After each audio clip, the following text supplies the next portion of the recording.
Today's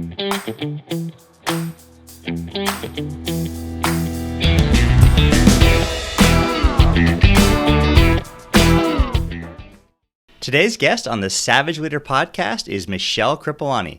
Michel is the CEO of Oceanhouse Media, a company that creates apps for mobile devices. Some of their hits include a series of apps based on the Dr. Seuss book series. He's also the CEO of Extality, a company that designs and develops applications for augmented reality and virtual reality. Michel, thanks for coming on the show today. Hey, thanks for having me. It's great to be on the podcast. So Michel, I know it's been a while since you started your first company, but what inspired you to get started as an entrepreneur? Oh, that's interesting. Yeah, I'm dating myself. It was pretty far back in 1989. I had an internship, and it was at a small company that I thought I'd be working with. It was doing early interactive multimedia design, and the employment did not work out. But what did work out is that someone from that firm reached out to me and said, "You know what? If you're not going to be starting to work here, why don't the two of us go start a business?" And it seemed like an interesting idea. We sat down, we had a beer. Literally over the span of one night, and we just said, all right, let's go for it. So 8 days out of university from graduating from UC San Diego, we decided to start an early interactive design firm trying to sell multimedia long before people even knew what the word was. What was that ride like in terms of starting your first company 8 days out of university? I mean, that's incredible, especially if you didn't have that inkling before during college. Yeah, it was really pretty crazy. I was learning a lot from my partner at the time, who I was thinking, is this senior guy who knew so much more than I did. Now, with the benefit of hindsight, I look back, he was only like 4 years older than me. But somehow working with a partner gave me a lot of confidence to just say, yeah, we can do it.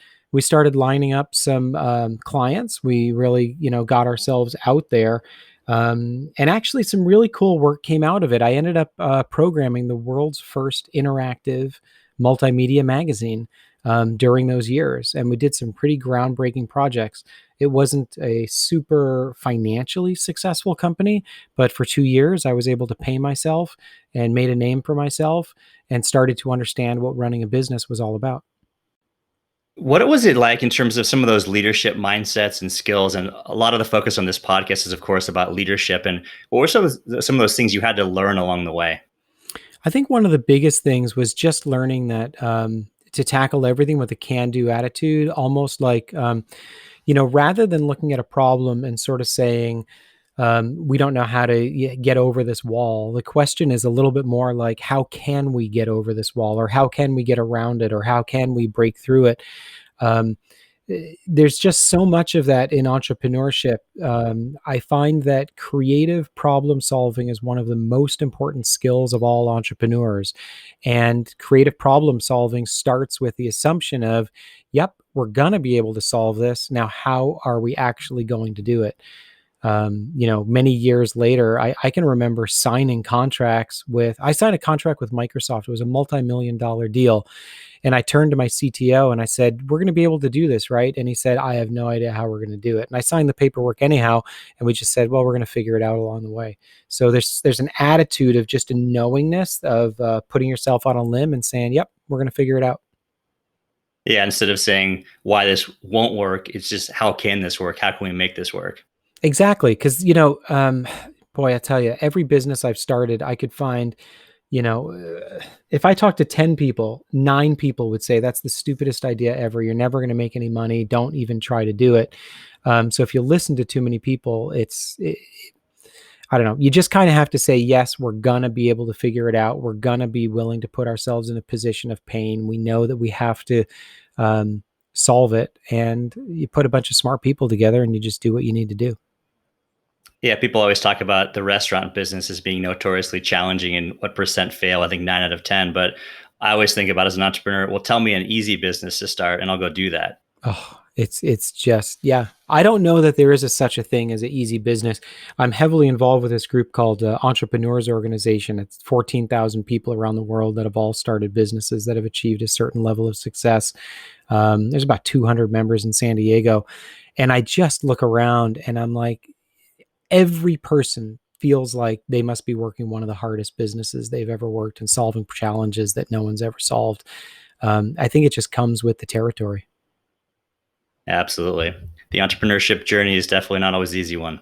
Nope, nope. But it can be very rewarding, both not only just financially, but just mentally and everything else. I just get so much joy from it. When things go well, it's just so much fun.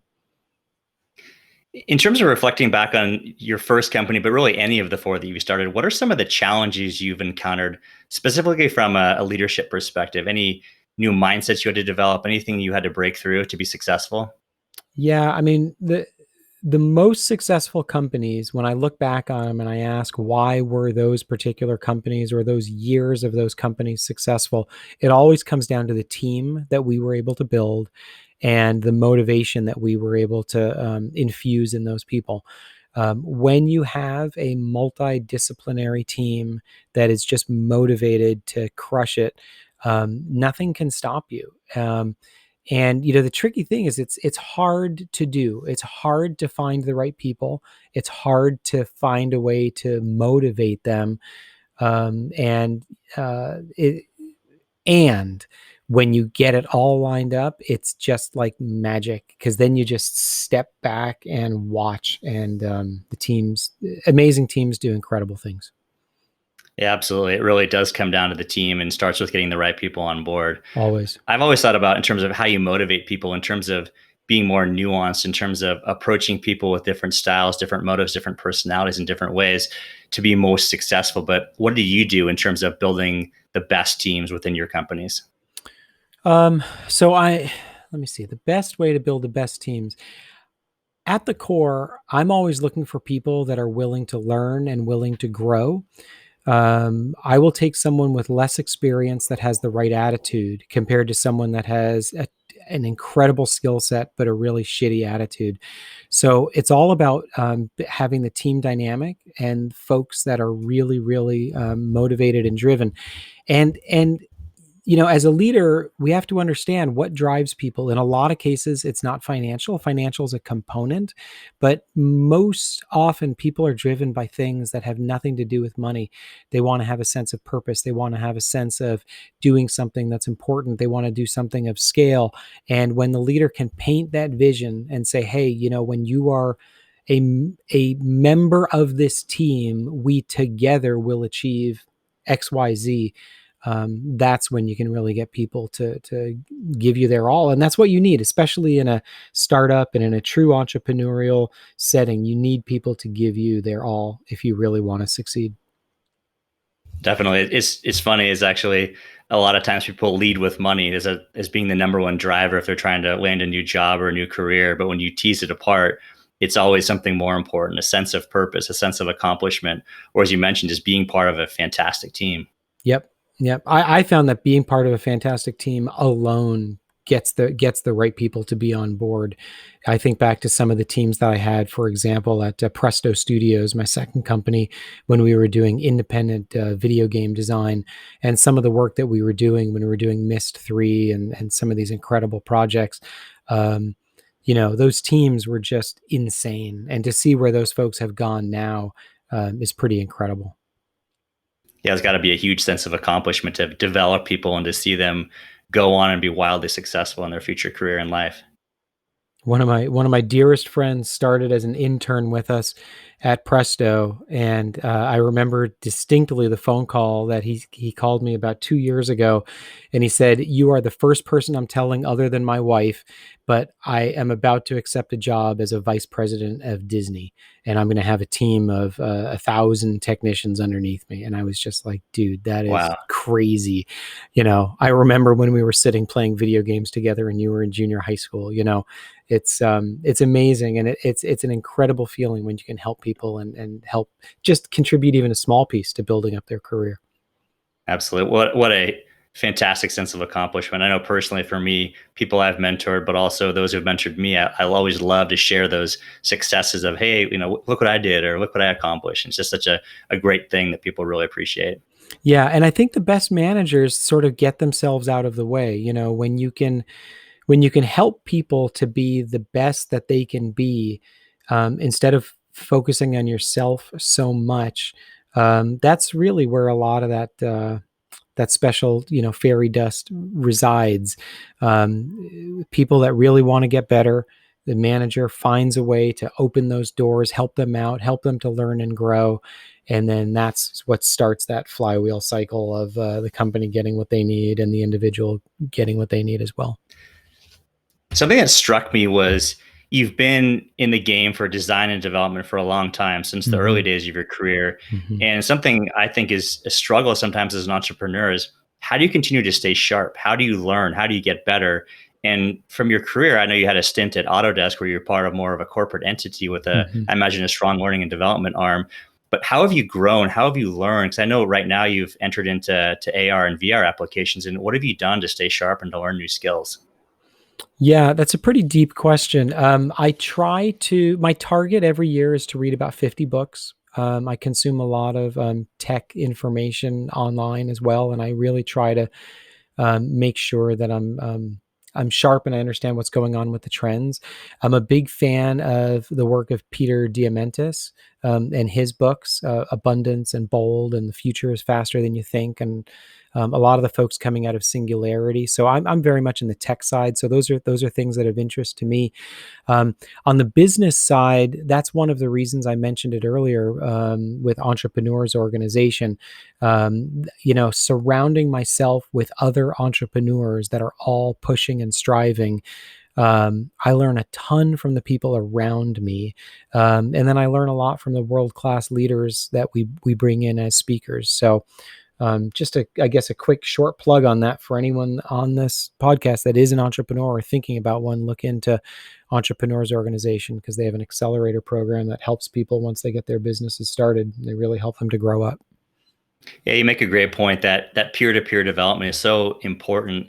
And I often work with people that, in terms of looking for mentors, I encourage them to look externally as well. Of course, your boss, your supervisor, your co-founders, your leadership team members, but working with people who sit in similar chairs, they feel that hot flame from the marketplace pressures, is really a beautiful way to connect with people and to learn and to grow and to push each other, but also to hold one another accountable. Yeah, and 100% on target. And the times that I have been the most successful in business is coming back to that team. When I can sit down with a team and I look around the room and I say, I am definitely not the most knowledgeable person here. I am not the most skilled person here. And actually, I'm lucky to be sitting at this table.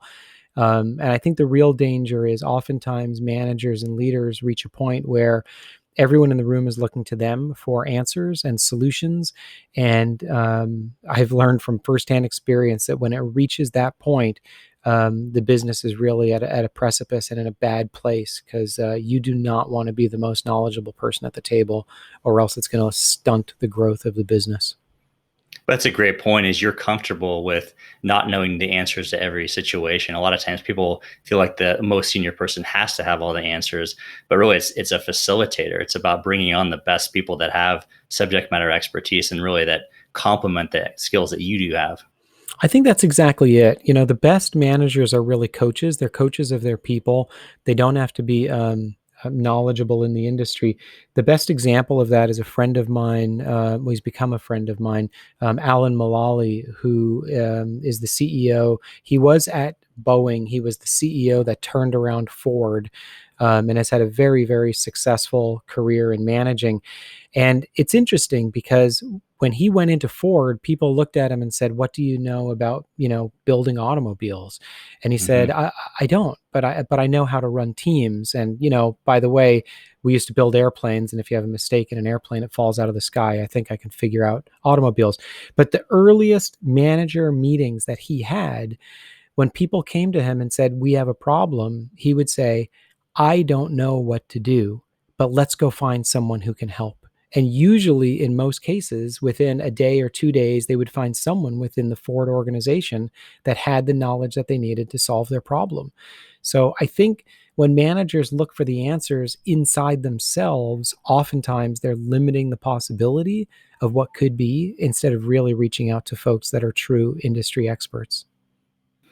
But of course, that requires some level of vulnerability and transparency. And a lot of people I found earlier in their career are not comfortable. They're afraid to admit they don't know the answer to something, to be a light shine on them. Any advice you give to people in terms of how they can have that right mindset to know they don't have to have all the answers? I believe that leaders show strength through their authenticity when they are able to say, I acknowledge the group's, if the group has said something, I acknowledge that the group has said this, there is a problem, and there's a tremendous amount of strength in the words saying, I don't know. I don't know. Like the reality is we don't all know. I mean, I'm not an expert in interactive design and microchip this and battery that and whatever and marketing and all the things and whatever else I might have to touch. But I know how to find people that can answer those questions for me. And I think the best leaders are the ones that are assembling the teams and just pulling the information in from the outside. Um, yeah, it's an easy trap to fall into, to think that because I've been put on this pedestal or because I'm in charge, I need to have all the answers. And I think it's a real problem. Yeah, there's definitely a perception around that. So it's important for people to realize that it's okay to not have the answers. And that actually is a trait of a fantastic leader. Yeah. Yeah. I agree. I mean, that's certainly my MO. That's how I lead. I'd like to just to refer back when I interviewed you for the Savage Leader book. One of the topics that we discussed in depth was around self-limiting beliefs, and that's something that I work a lot with clients, but also on myself in terms of what are those beliefs, where do they come from, and most importantly, how do you tackle those things? Can you just give me your perspective in terms of sharing some of the self-limiting beliefs you had? I know you talked about it as it pertained to the launch of Oceanhouse Media, but just what are the source of those? What were some of those things that were getting in your way?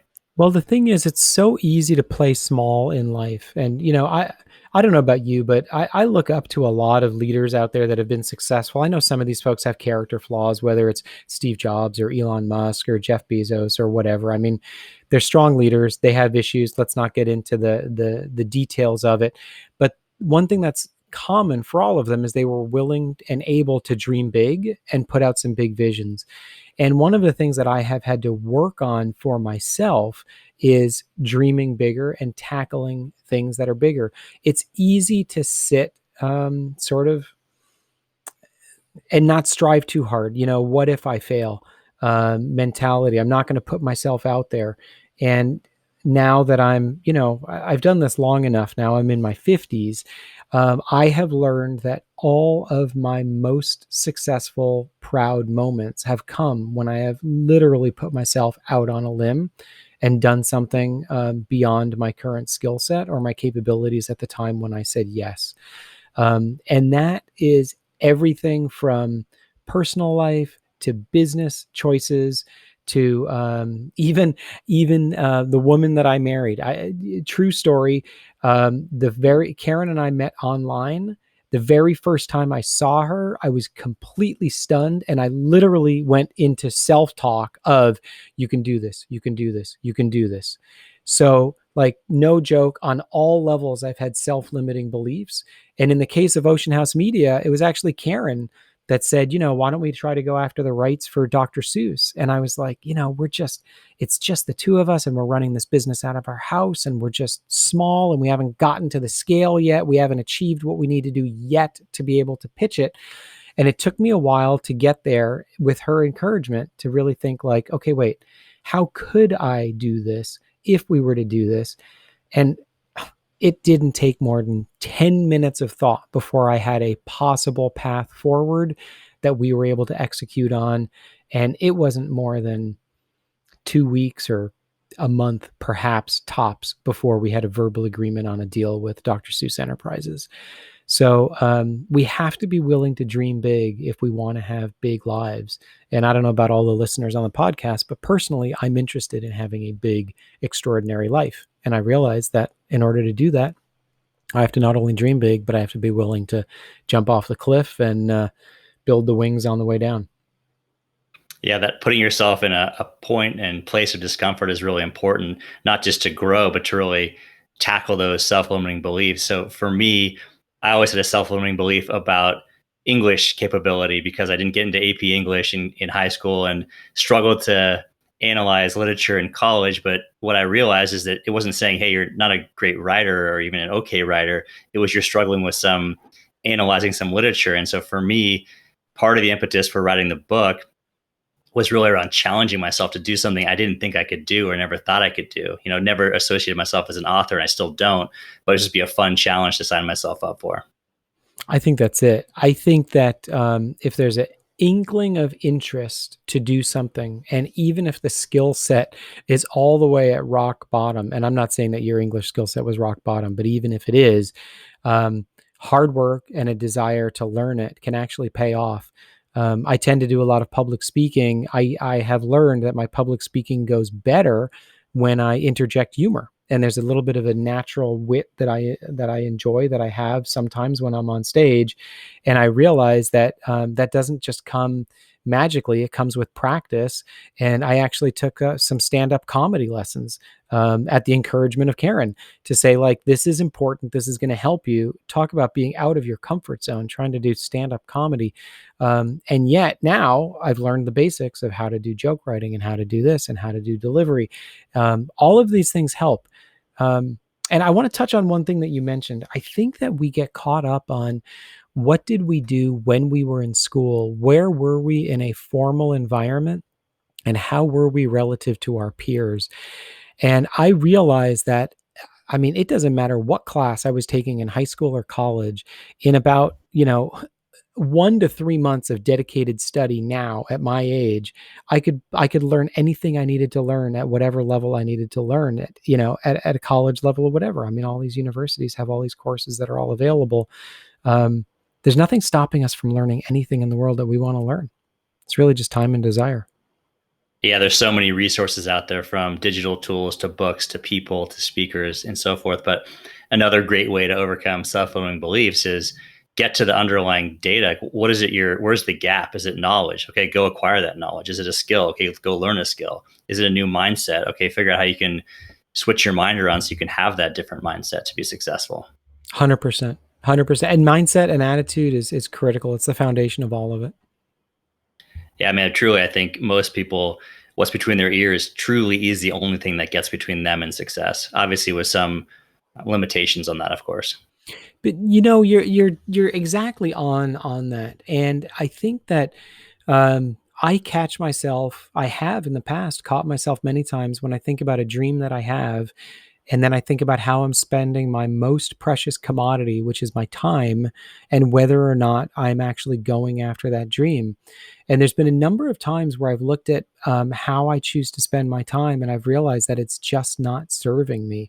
Many years ago, I gave up TV. Recently, I gave up even more specific things like NFL and even paying attention. And I just realized that these little time sucks are stopping me from having the life that I want to have in the time frame that I want to have it. So I've chosen to invest my time in areas that are going to get me to my goal faster, and trying not to rest and relax quite as much along the way, knowing that the fruits will come at the tail end. Yeah, I can imagine if you actually quantify that time in terms of time spent on social media, time spent binge watching Netflix, what you could do more productively, not just to learn, but also just to be more engaged with your family and your community.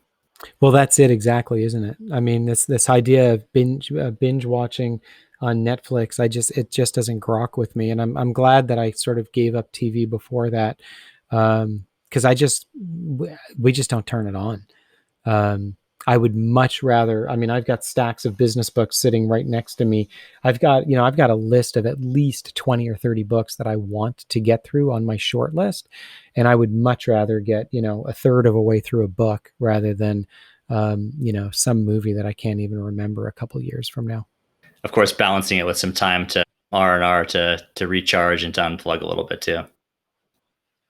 Well, 100%. I'm on board with that. I mean, COVID hit, we bought an RV, we hit the road. So I totally get it on the R&R side and needing to shut off. I'm definitely in a shut off time in my career right now. Yeah, let's actually switch gears a little bit. That's an interesting story. I'd love to hear more about that. So tell me about the RV trip that you guys are on. Well, we saw a couple things when COVID hit. One was The Office, which was running Oceanhouse Media and Extality in San Diego. we didn't really miss a beat when everyone had to work from home. So we did a simple financial analysis on it, literally 5 minutes on a napkin. It took absolutely nothing for us to realize that we no longer really needed an office and that we could be effective with everyone working from home forever. So we did an early termination on the lease. And that gave me a ton of freedom, right? Isn't that what entrepreneurs are looking for? It's like, why did you start a business? I'm looking for freedom. Okay, now that you have a business, what do you have? I'm not free. I'm tied down to this. I'm tied down to that. It's ridiculous. So we cut that chain. Once we cut that chain, we realized that I could run the businesses that I'm running from anywhere in the world. And we put it to a test. We bought an RV. We piled the family in it. And we drove from San Diego all the way to the tip of Maine, zigzagging. We spent 7.5 weeks. We came through 25 states, did 8,000 miles, and decided to invest in really, really quality family time. I'd still take my calls with my teams. I was still doing my best to maintain all of my business responsibilities, but we wanted to basically test it out and see what would happen. So as I'm talking to you now, I'm still in Connecticut. We're about to do our drive back. We're going to be leaving shortly. But this time has changed the makeup of my family. And I believe that in order to have a successful business, things need to be right at the home. If they're not right at the home, it's really easy to not have your head in the right place. And so, I want to do what I can do to invest in the family and then have that as the foundation for everything else that I want to build on top of it. What a fantastic journey. And one of the silver linings of code has been time at home. And the four of us at home, we spent so much time in the pool and playing in the yard, and just especially the first couple of months when we weren't doing anything, literally, outside of getting Yep. groceries and getting things delivered. And it's just been a remarkable time to bond. What have you learned about yourself, specifically from a leadership perspective, during this time, during your RV trip?